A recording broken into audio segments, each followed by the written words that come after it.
Mitolohiya. Ang mitolohiya ay isang pag-aaral ng mga mito o myth, galing sa salitang Latin na mythos at salitang Griego na mutos, na nangangahulugang kwento. Ang mitolohiya ay naglalahad ng kasaysayan ng mga Diyos-Diyosan. At sa gamit ng mitolohiya, ay sinasabi dito na ang mitolohiya ay isang mahalagang bahagi ng kultura ng mga sinaunang tao. Ito ay tumutulong upang maunawaan nila ang misteryo ng pagkakalikha ng mundo, tao at iba pang mga nilalang. Sa pamamagitan ng mga kwento ng mga Diyos at Diyosa, naipapaliwanag nila ang mga hindi maipaliwanag na bagay tulad ng pinagmulan ng kalikasan at ng buhay. Bukod dito, ang mitolohiya ay naglalarawan din ng ibang mga daigdig tulad ng langit at ilalim ng lupa, kung saan naninirahan ng mga Diyos, espiritu at iba pang nilalang. Sa ganitong paraan, nakatutulong ang mitolohiya hindi lamang sa pagpapaliwanag ng mundo, kundi pati na rin sa paghubog ng kultura at pananaw ng mga tao sa kanilang paligid. Dumako naman tayo sa kasaysayan ng mitolohiya. Ang mitolohiyang Pilipino at mga kwentong bayan ay naglalaman ng mga salaysay at pamahiin tungkol sa masalamangkang nilikha. Ang mga mitolohiyang Pilipino ay halo-halo dahil sa iba't ibang etnikong grupo at katutubo na may kanya-kanyang paniniwala at Diyos-Diyosan. Ang mitolohiyang Pilipino ay nag-ugat mula sa panahon bago pa dumating ang mga Espanyol at ang Kristyanismo sa ating bansa. Ito ay bahagi ng sinaunang paniniwala at kultura ng ating mga ninuno. Sa pamamagitan ng mitolohiya na ipapaliwanag nila ang mga likas na pangyayari, pinagmulan ng mundo at ang koneksyon ng tao sa kalikasan at sa mga Diyos. Karaniwan ang mitolohiya ay binubuo ng mga Diyos, diwata, hayop at mahiwagang nilalang na may iba't ibang kakayahan at kapangyarihan. Kasama rin dito ang mga epiko, alamat at kwentong bayan na nagpapakita ng kagitingan, kabayanihan at kaugalian ng ating mga ninuno.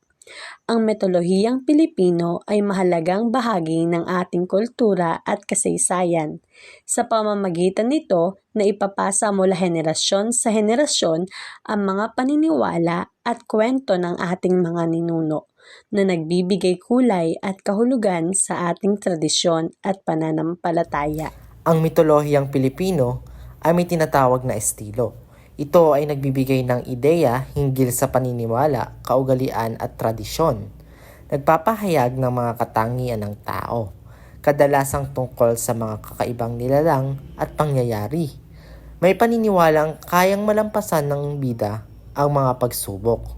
Magandang araw sa inyong lahat. Ako nga pala si Amara Mendres at narito ako para ilahad sa inyo ang mga kilalang manunulat ng mitolohiyang Pilipino. Una dito ay si F. Landa Jocano. Siya ay kilalang antropologo at historiador na nag-ambag ng malaki sa pag-aaral ng kultura at mitolohiyang Pilipino. Sa kanyang akdang Outline of the Philippine Mythology, inilatag niya ang sistematikong pag-aaral at klasifikasyon ng mga alamat, epiko at Diyos na bahagi ng tradisyong Pilipino. Tinalakay niya kung paano nagbubuklod ang iba't ibang etnikong grupo sa bansa sa pamamagitan ng kanilang mga paniniwala at kwento na nagpapakita ng ugnayan ng kultura, lipunan at espiritualidad sa pre-kolonyal na Pilipinas. Ang kanyang pag-aaral ay nagsisilbing mahalagang sanggunian upang mas maunawaan ang pinagmulan, pag-unlad at paghubog ng pambansang identidad at kultura ng mga Pilipino. Pangalawa naman ay si Maximo D. Ramos. Siya ay kilalang manunulat at mananaliksik na nakatuon sa pag-aaral ng mitolohiya at panitikan ng Pilipinas. Sa kanyang akdang Tales of Long Ago in the Philippines, inilahad niya ang mga sinaunang kwento at alamat ng bansa na nagbibigay diin sa ugnayan ng kultura at kasaysayan ng mga Pilipino. Samantala, sa The Aswang Complex in the Philippines, sinaliksik niya ang iba't ibang aspeto at interpretasyon ng aswang, isang kilalang nilalang sa mitolohiyang Pilipino. at tinalakay niya kung paano ito sumasalamin sa paniniwala at identidad ng mga Pilipino.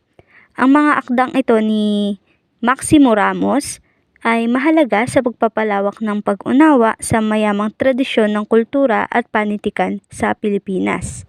Sila ay may malaking ambag sa mitolohiyang Pilipino dahil sa kanilang masusing pag-aaral at pagpapalaganap ng mga alamat at kwentong bayan ng mga katutubong Pilipino. Ginamit nila ang kanilang mga kaalaman upang ipakita ang kahalagahan ng mitolohiya bilang salamin ng kultura, moralidad at pananaw ng mga sinaunang Pilipino. Sa kanilang mga akda, naipakita nila ang ugnayan ng mitolohiya sa kalikasan, espiritualidad at tradisyon ng mga katutubo, pati na rin ang kahalagahan ng oral na tradisyon sa pagpasa ng mga kwento sa mga susunod pang mga henerasyon. Ang kanilang mga kontribusyon ay naging pundasyon sa pagpapanatili ng ating mitolohiyang kultural. Mga halimbawa ng mitolohiyang Pilipino, Bathala.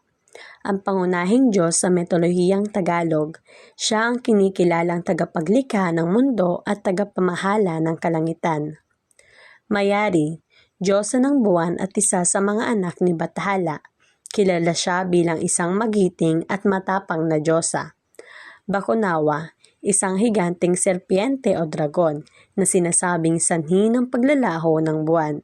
Ayon sa alamat, sinusubukan nitong kainin ang buwan. Kaya may mga paniniwalang kailangang mag-ingay ang mga tao upang mapalis ito.